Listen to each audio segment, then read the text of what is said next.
This is the It's My Time podcast with Asher Tchoua. Welcome to the podcast. Thank you. Thank you so much. Yeah. Well, I think maybe not quite 2 years, but a year, well, closer to it than it's not. Yeah. 2020. Yeah, like a month and a half. Yeah, I guess we'll say that. Yeah. How you been? I'm doing good. Trying to stay as productive as possible. You know, things were opened up. Everybody was outside. Now everybody's being cautious because of the new variants and things of that nature. So just trying to maneuver through everything. Gotcha. How about yourself? Doing good.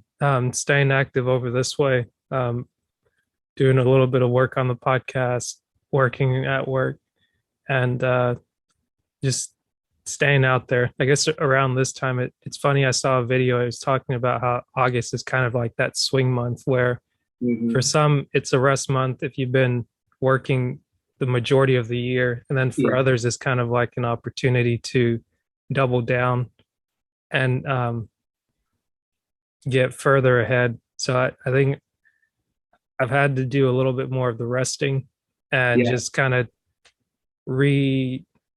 revise some things and look back at what I'm doing this year and what's working, what I'm either focusing less attention on and kind of reminding myself, it's like, okay, well, I don't need to do more things. I just need to continue doing what I'm doing well and just maintain, and just it'll work itself out. I think, like, as you said, I agree with you. Like, as you know, August comes and then fall, then winter. When fall and winter is when things start really slowing down, and it's like, okay, how do I stay productive during this time frame?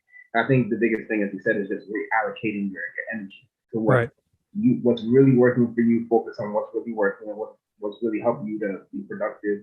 And then other things, if you have enough energy for it, then by all means go for it. But if you don't, sometimes it does fall by the wayside. So True.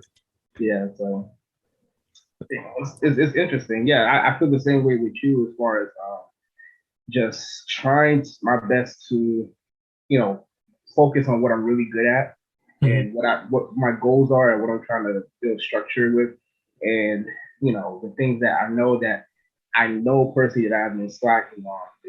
Just put a little bit more effort, but don't kill myself if I can't get to it. And it's okay, especially, with you, your podcast, and me and my coaching business. It's like sometimes it get overwhelming because there's so many things that you can do and so many ideas that you do have.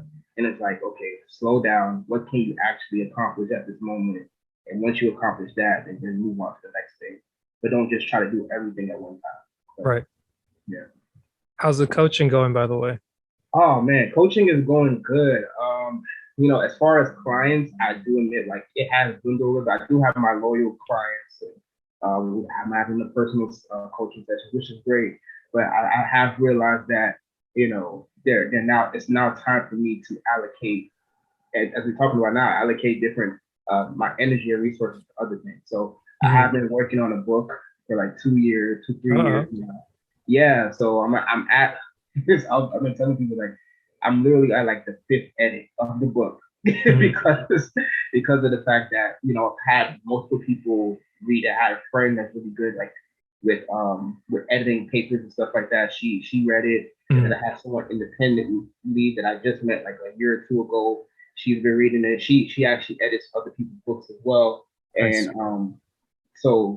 and I think the biggest thing that I've learned throughout this journey as far as writing the book is that you have to write the book in the way that you want your audience to interpret what you're trying to convey, because it's easy for you to write something in your own words and think that people understand it. Right. But it's another thing if you write it in a way where people who have never met you and never had a conversation with you and what you're trying to convey, how would they take it? So that's the biggest thing that one of the women that I've been editing the book told me about. So it's going. I think I was saying 80%, because now I have I did those edits. So, and then now I have my wife. she's now editing. She's not doing a blind read. So she's just literally, she's never even looked at any of the stuff that I wrote or anything like that. So she's not reading it, and she's gonna tell me hopefully by this week or next week like what she feels about it and what I can do, and then we'll go from there. Mhm. And then the next beast is publishing. Am I gonna self-publish? Am I gonna find a publisher? What goes on with that? Yeah. Things of that nature. So, and Yeah. then yeah. That's awesome. It's funny. I just spoke to a publisher earlier this week, and it's someone I met through the group that we met through, Yeah. and it's just interesting how people get started because I was talking with one of the two people, and they were just saying that um, they started on a project of their own, and then doing some edits internally, like you're saying, similarly, like get a friend to edit it, and then it's like, well, we'll just put it out there, and then you get feedback from people, and it's like, okay, well, maybe we'll fix this and do that. But that's nice. What's the book about? Yeah, so the book, it's now the book after a couple edits is now. I want to make it more like a lesson book, giving like little tidbits of help as far as well.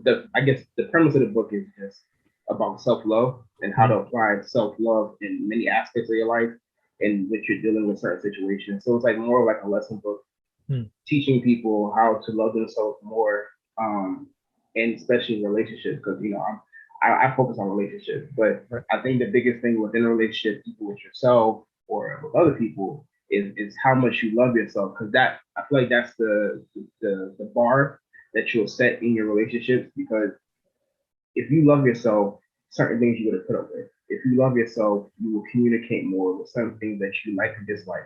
But if you don't really love yourself that much, then you allow a lot of things to happen.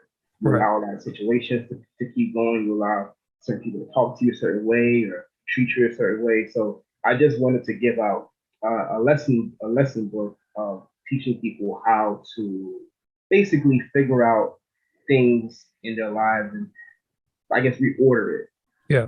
based on the love that they have for themselves. Gotcha. That's awesome.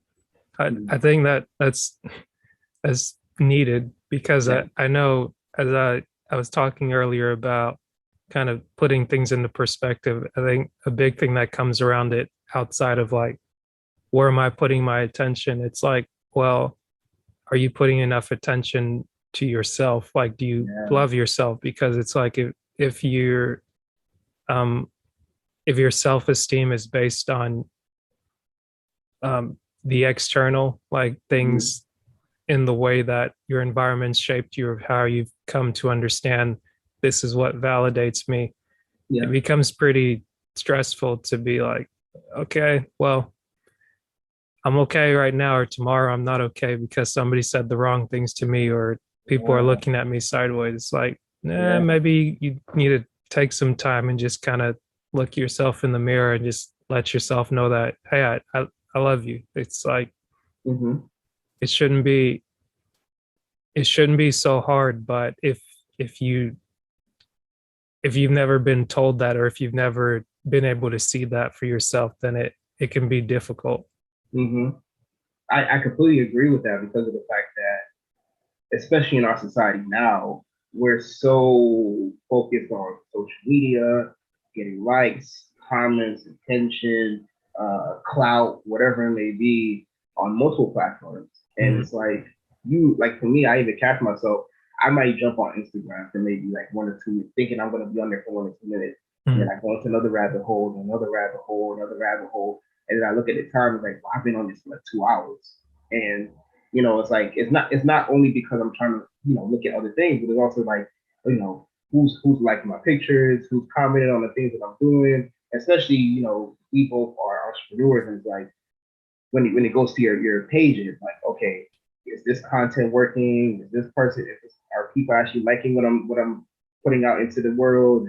And maybe I need to refocus on what I'm putting out and the message that I'm giving. And it takes so much energy and time thinking about what other people think.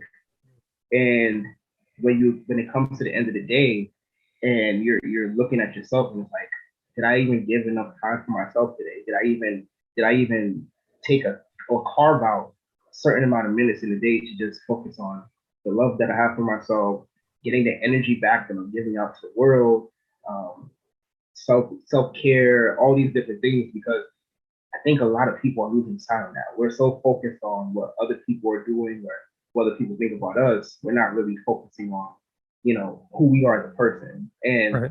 I always tell people like the biggest thing is that in relationship, the first relationship you really have, other than your parents and maybe your siblings is yourself. You were born with yourself. You're gonna die with yourself. You deal with certain situations with yourself. You go to sleep with yourself. You wake up with yourself. You argue with yourself. You think to yourself. You talk to yourself. All these things. Most of the time, even when you are in a relationship with someone else, most of the time you're spending is with yourself. But if you're not really loving yourself and communicating with yourself, if that relationship is not healthy, how can you even think about having healthy relationships with people? Nonetheless, a stranger that you meet that you're trying to have an intimate relationship with. So, Mhm. That's good. I, yeah.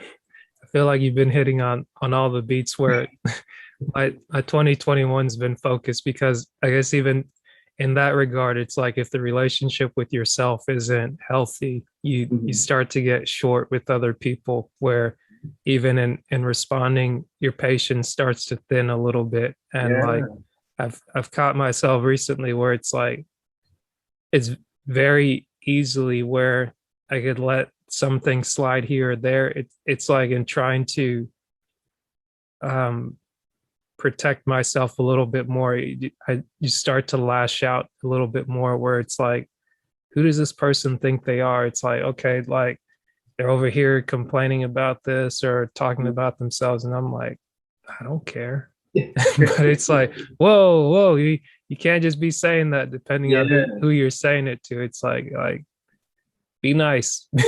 Be a little Mhm. bit more nice. So I was like, no more Mr. Nice Guy. Yeah, yeah. I mean, sometimes you have to do that because you're protecting yourself. Yeah. It's like the thing about like certain people, they will only do certain things as long as you allow them to do it. Mhm. So, and it's sad to think about that, but it's true. Like, as you said, you have people in your life that do that. I have people in my life that do that.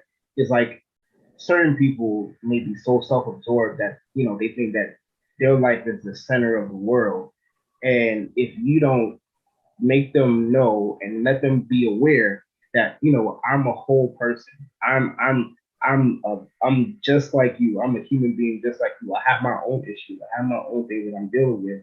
And just because you're dealing with something or you're going through something, you want something from me, does not mean I have to drop everything else that's going on in my life just to appease you or Mhm. just to cater to you. Now, if I have enough time and energy to do that, I'm more than willing to do it. Mhm. But you can't force me to do something that is not in my nature. You can't force me to do something that I truly do not enjoy doing. And I had to learn this myself, just like you're going through that. It's like the power of no. Like it's okay to say no. At Mhm. first, me, I grew up as like a caregiver. I try to make everybody happy, everybody smile. But as I got older, I realized that, man, I'm giving out so much energy to other people. And most of the time, people are not throwing their energy into me. Mhm. And at the end of the day, I get frustrated or I get short or I feel like I just want to be by myself most of the time because I'm pushing so much out into the world and it feels like no one really cares about me the same way. So I had to learn that no, I had to say no. I had to express no. And yeah, some people might get upset about that, but at the end of the day, we have to realize that would you rather sacrifice yourself just to make other people happy, or would you take the time to heal yourself so you can help other people? Right. I mean, some people think it's noble to what do you call it? Like martyrism, where Yeah. you sacrifice yourself for the good of the group or the good of the whole, versus other people would say, oh, you're being selfish, you're being self-centered, you're not thinking about everybody else. But go ahead. No, I was like, yeah, I mean, yeah, I'm Christian and I want to be like Jesus, but I'm not Jesus. So Mhm. it's like like I'm a human being. Like Jesus was a God that came to earth. And it's just like for me in my religion. And it's just like I want to be like that person, but I can't be 100% that person. Mm. So when someone says, "Oh, you're being selfish," I'm like, "Yeah, I am. It's okay for me to be selfish at a certain moment." Mm. Now, like of course, there's rules and regulations for everything, but my for me, and the rules and regulations depend on the person. But for me, it's like as long as I'm not hurting anyone, like Right. purposely, as long as I'm not purposely going my way to provide malice or anything like that, it's okay. Yeah, I might hurt a feeling or lose an ego, but if I truly know in myself that this is not for me and I need to be selfish, instead of me going to an event on a Saturday, I'd rather stay home. I'm like, Mm. no, I'm going to stay home today. And next time I go out when I have the energy to do so. But I think a lot of people, especially you and me, and a lot of people that be watching this going forward, it's like just say no when you know it's not right in your spirit. Like if Mm. you know it's not right for you, just say no. And yeah, it may hurt for a second, but you're saving yourself from a lot of unwanted energy given out, and you're not getting it in return. So, True. Tell me, how'd you get into coaching? oh man. So I guess long story short, I went to school for counseling Mm. and I got my master's in counseling. But for me, I guess the way that I saw it, because I did an internship. I did two different internships. I did one at because you have to have internships before you graduate. So I did one at a psychiatric facility, and then I did one at a research facility. So the research facility was focusing on post-traumatic stress, and then the psychiatric facility was homedy psychological disorders based on the DSM-5, which is the manual book for all the disorders that people have Mm. and you could refer to. So I was basically in a crossroads because I was like, I really didn't like the psychiatric and research is cool.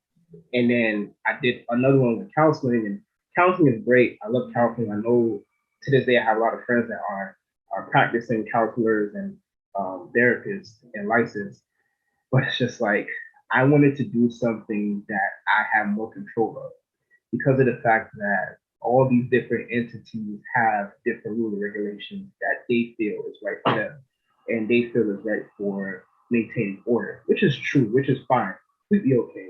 But for me, I was like, I wanted to do something that I can control more and then also I can create as a business. Because, growing up, my dad, he was an entrepreneur. He ran his own electronic business. And then when he moved from New York, and he did in New York, Ross, New York. And then when he moved to Georgia, he started his own limousine business. So I saw entrepreneur all my life. So I was like, well, I'm getting my master's, which is great, but do I want to take X amount of years working for someone else to get licensed, and then take an X amount of years to get post experience, and then hopefully open my business? Like I know it's a pathway that a lot of people take and a lot Yeah. of people do take, but for me, it just didn't resonate with me. So when I was doing my internship at the psychiatric facility, there was a counselor.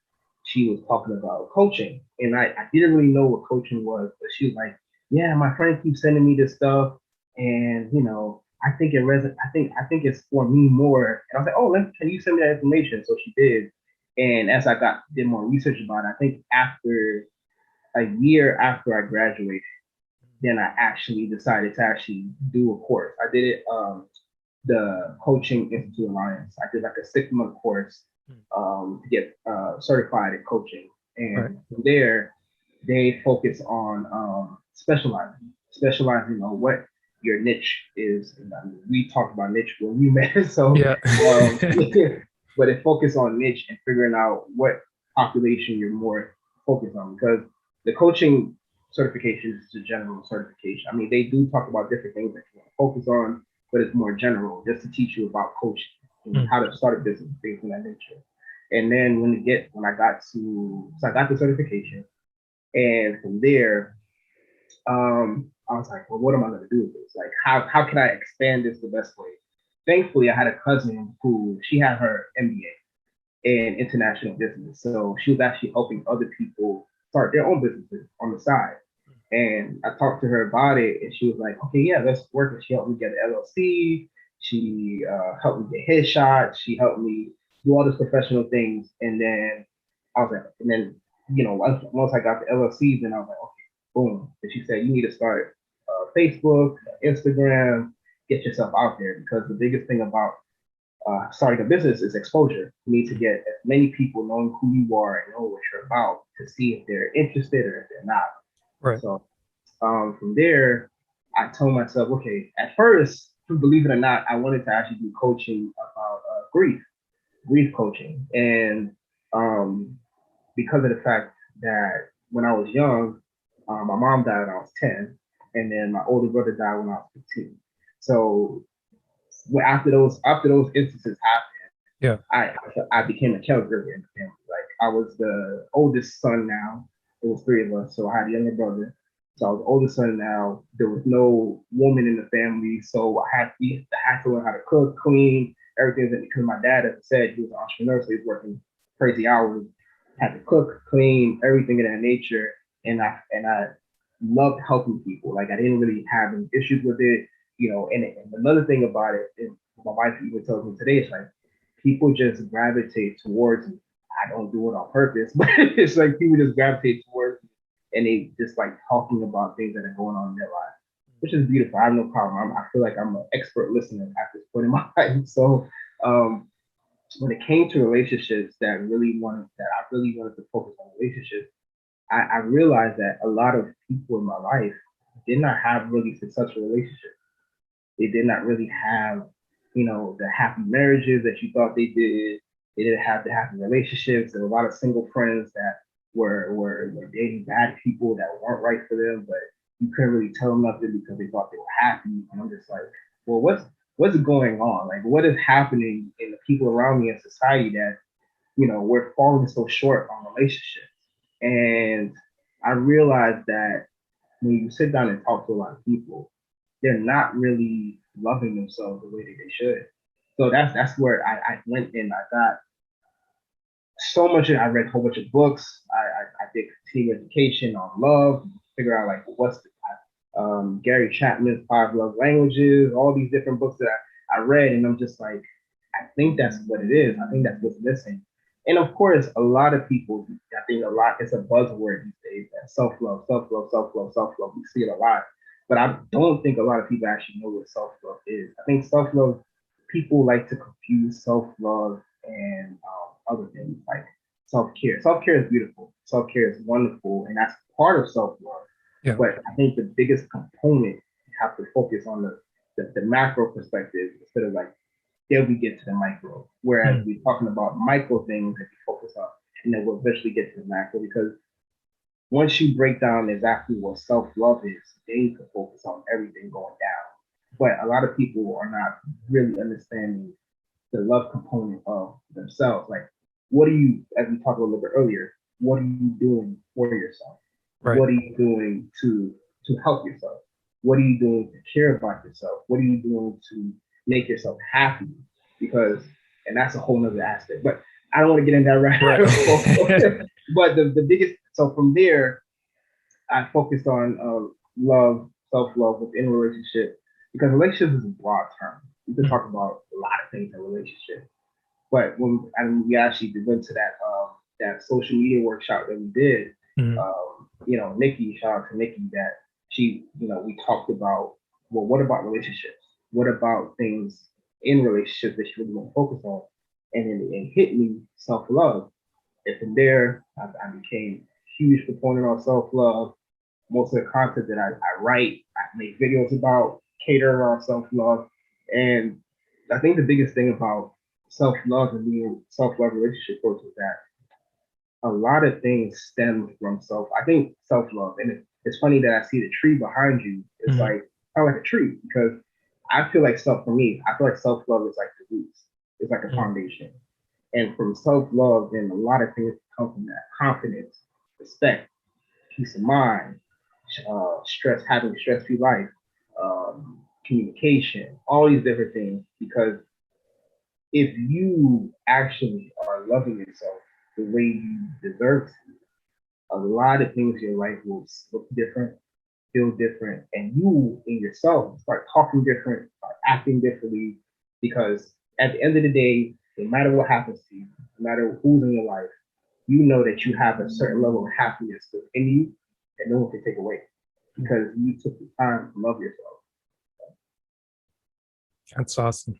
I hope I didn't confuse a lot of things. No, but I think, like you said, self-love is more, it has self-care within it, but then it goes beyond that to where it really has that, it's the relationship that you have with yourself and how it is that you treat yourself on a regular basis. Because like you said, if we were to go down the happiness trail, that's like a whole wormhole within itself. Because I guess something that I found through like digging into psychology a bit, kind of looking at like the DISC assessment, the advanced insights assessment, listening to talks from a psychologist, I think he's a psychologist in practice and also in education, where he taught in this in Canada.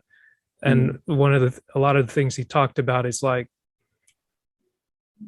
certain popular ideas that people have. It's like you have to go deeper than that, because like, although you can be happy, you can have the things that you want, there's also a certain burden that you have to carry for yourself, and like things that are going to be hard in life, or things that might make you suffer. Like some of those are necessary as it relates to like doing your part, as in like, okay, this is my work, this is my job. Like regardless of what you're doing, like eventually even something that's fun is going to be work, because there may be mundane things that you don't want to do. But I guess that's why it's like, if we were to go into like, okay, just do everything that makes you happy, it's like, for some, depending on who you're talking to, in some regard that might work, but then in other regards it's like you can't just avoid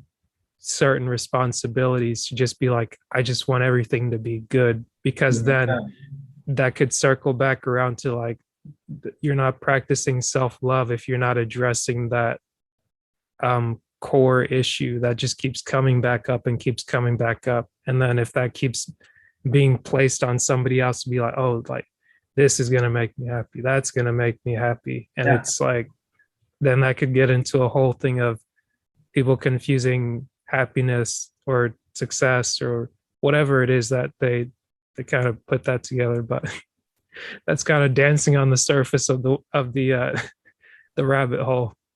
I agree, because if you really want to break down self-love, I think that's a whole nother book. Because it can take, as you said, it can take many different shapes and forms, and even with, as you said, what you define as happiness, that's a whole different. I think it's very subjective, because of the fact that what's happiness to me is not happiness to you. What you find as enjoyment doesn't. I might not enjoy it, and as you said, when you're speaking, I think because, like, put in this perspective, like say drugs, for instance, like someone might be taking drugs and think that's their form of happiness, whereas I might see it as like, well, that's an addiction. And so it just comes to your perspective and what you think is happiness and what you think is not happiness. And I think the biggest rule for me is, as long as it's not hurting yourself or hurting other people, then I think it's okay. But of course, there's always levels to everything. But I think that's the biggest rule that I set for myself personally. Yeah. So how long have you been in the coaching space? Yeah, I've been I think I got my LLC 2000 January. So I got certified to be a professional coach 2017. I think January 2018 I got my LLC. So I guess when I really took it serious was January 2018. So I've been at it since then. So it's been what, 3 years? Yeah. 3 years or so. Yeah, it'll be 4 years before you know it. Yeah, I know. And time is moving quick. And it's like, expand. What can you do more? Because for me, I got into a crossroads where it was like maybe a year or two ago. I feel like I wasn't moving fast enough, and I feel like the business wasn't like fast enough. Mhm. But I had to get a coach myself when I first started because I had to, and that's the biggest thing after you finish your professional coaching certification, Mhm. they want you to get a coach yourself before you finish.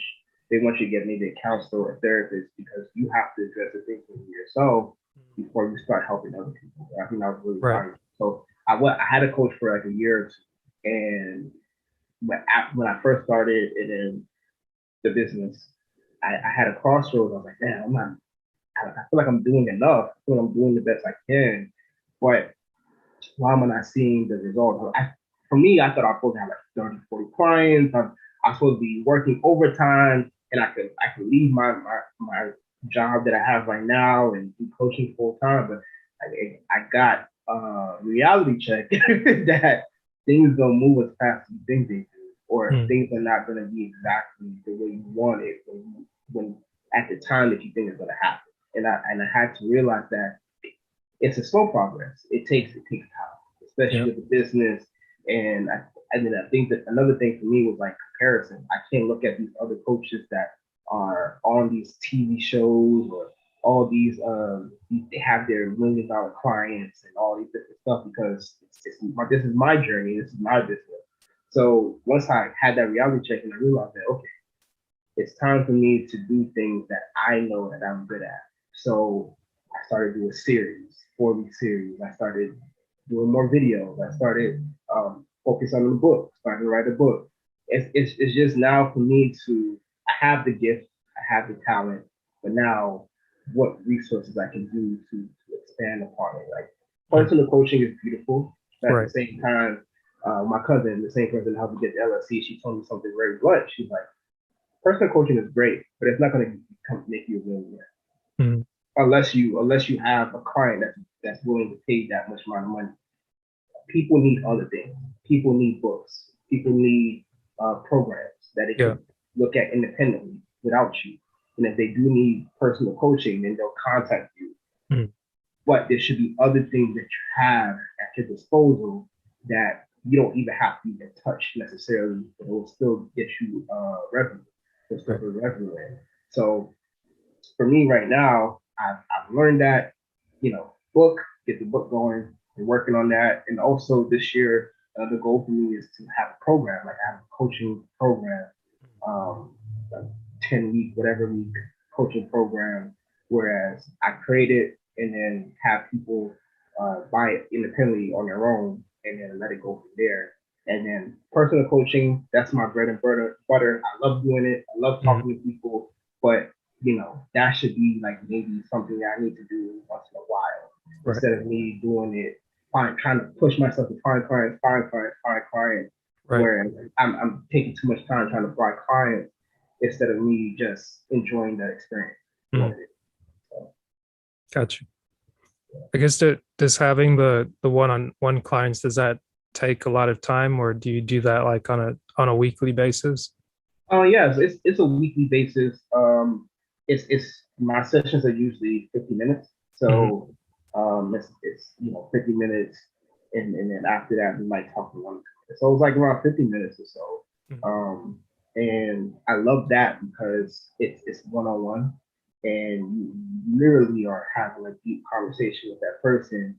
And and for me, the biggest thing that drove me to coaching when I first started was that helping people see things that they didn't see themselves, or Mm. helping people see things that are perspective that they didn't even know that they had because they were so focused on one way of thinking, Right. or helping them realize. Another thing is just helping them realize the problem that you're having or the issue that you're having is because of X, Y, and Z, Mm. even though you think it's like somewhere else or somebody else caused it.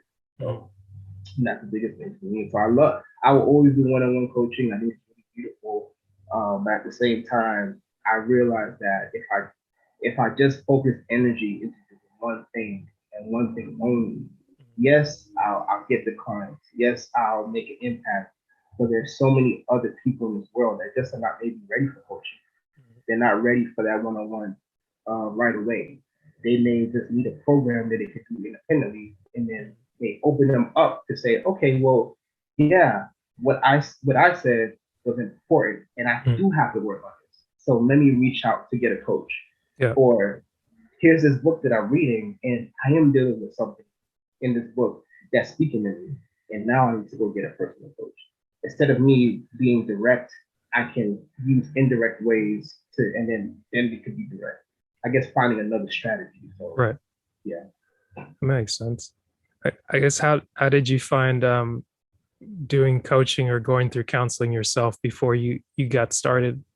Oh man, I appreciated it. I really did, because it's funny because you step into counseling or coaching and you think that you're good. Like you're Mm. like, oh, I really don't have that much problems. Or, I feel good at the moment. Mm. But then once a certain question is asked to you, or a certain scenario is brought to your attention, you're like, wow, I really didn't fully heal from this, or I really didn't talk about this when it happened. I Mm. just brushed it over, because one thing for me that I figured out that was a problem for me was that I I was too optimistic about a lot of things.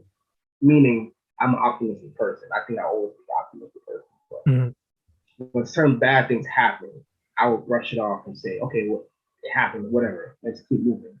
Instead of me sitting with it as long as I could to address how I'm feeling about that situation, instead of me just pushing it to the side and feeling like I know it happened, but I'm not really talking about it.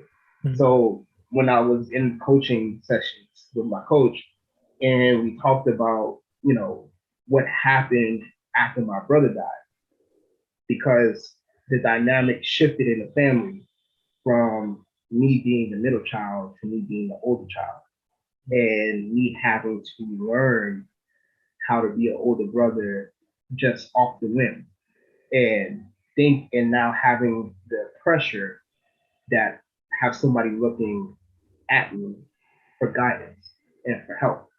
And it's like, I wish I learned things from my older brother that I wasn't that will help me along the road, because I didn't know if I was doing the right thing. I didn't know if it was helpful or not, but I just tried my best. And sometimes when you're going through things like that, when you have a quick shift in your life, or um, responsibilities and duties start to fall upon you, it gets stressful, but you don't want to show the stress, and you don't want to show the pressure that you're getting. So you pretend like everything's okay.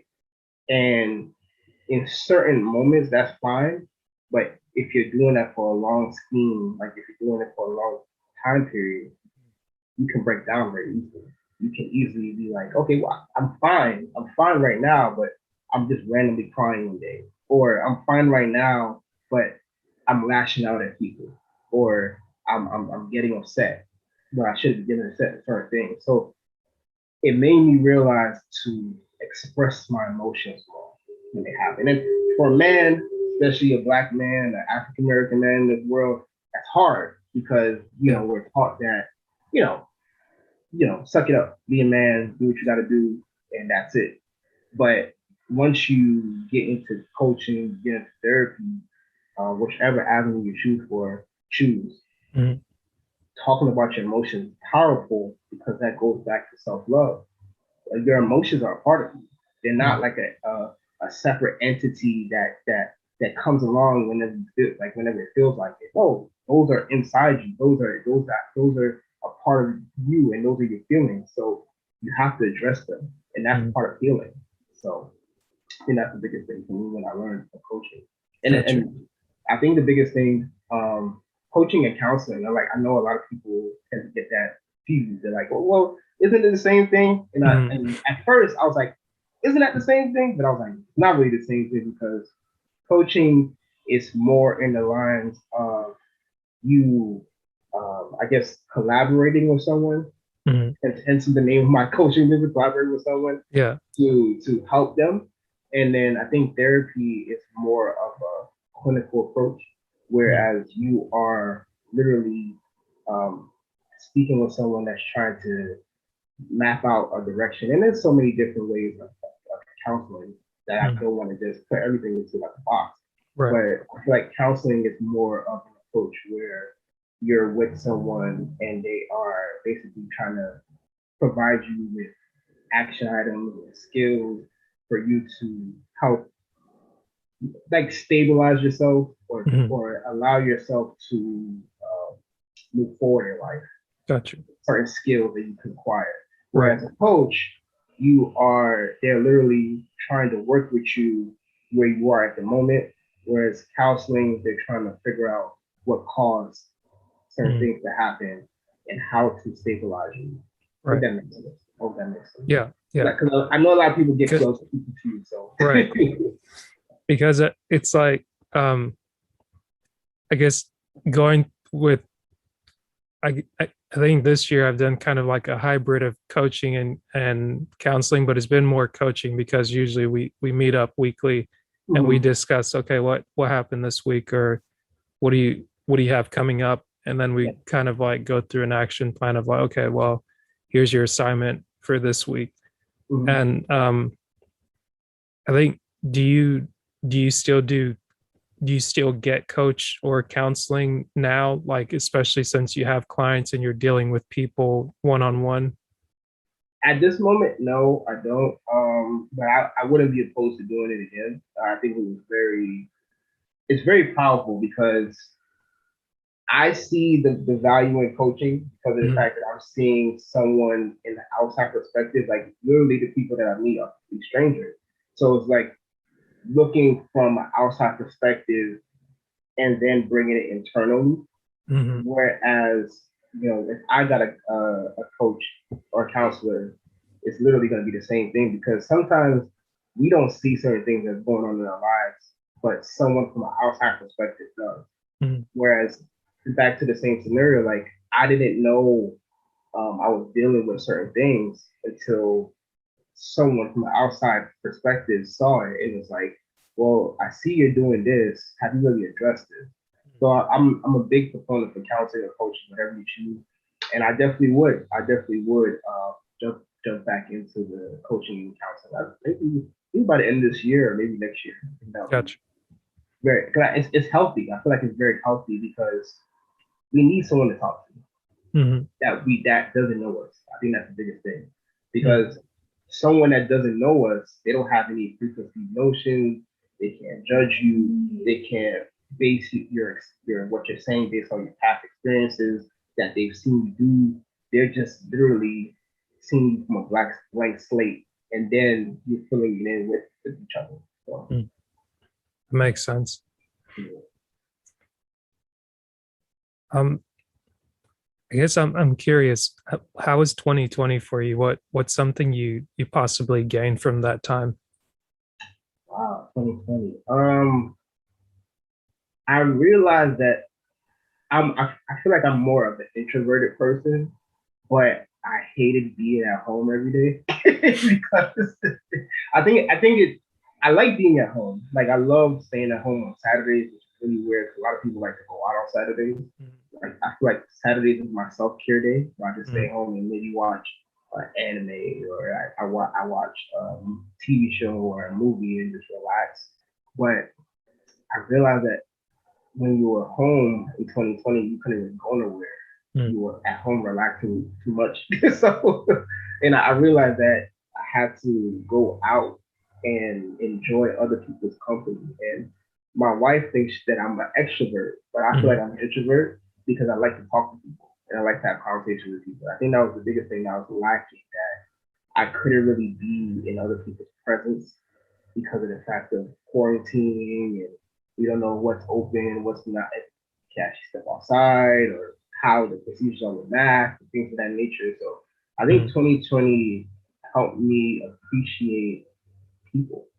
It helped me appreciate people. Like, yeah, there are some people that you meet, they got things going on with themselves and they try to put it on you or they come with very negative energy. You can't really help that. But I think the biggest thing is that interaction with people is powerful.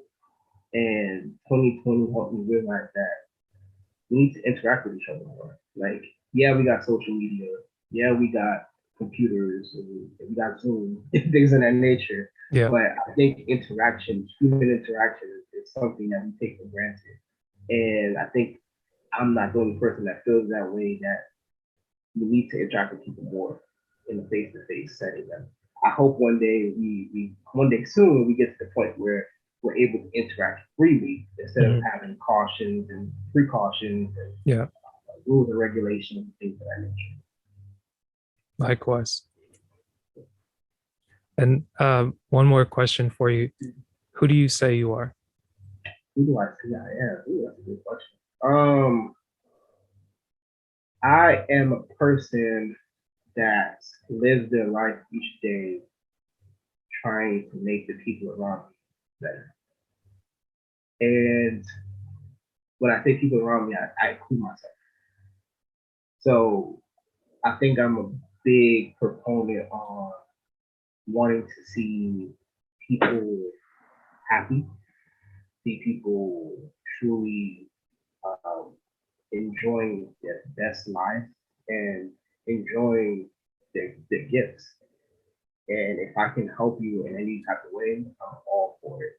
So and I know that's kind of contradictory to what I said at the beginning. Telling people I don't want to. I'm basically saying that I don't want to. I don't want to give as much energy, but I like giving energy out to people that really need it. But I know at the same time, take my Saturdays for myself. Well, I appreciate you making some time for me on this Saturday. Oh man, it's not a problem at all. I love these conversations because it's very informative. So. Awesome. How can the people find you online or offline? Oh man, you can reach me at Facebook Collab Coaching, COLAB Coaching. Same thing on Instagram, Collab Coaching. I have a website, yourcollabcoach.com. There's a free 15-minute coaching session you can sign up for if you just want to talk about anything, and I mean anything. And also, there's a relationship checklist that you can complete to see if you're going through something in your life and maybe you want to talk about it. And all my videos, all my series are on YouTube. Same thing, COLAB Coaching. You can just watch it. If you feel like it's important, if you feel like it's powerful, share it. And yeah. Awesome. Thank you, David. Thank you so much. And thank you for inviting me to your podcast. It's beautiful work and I love it. Thank you. Have a good day. You too. This is the It's My Time podcast with Tchoua.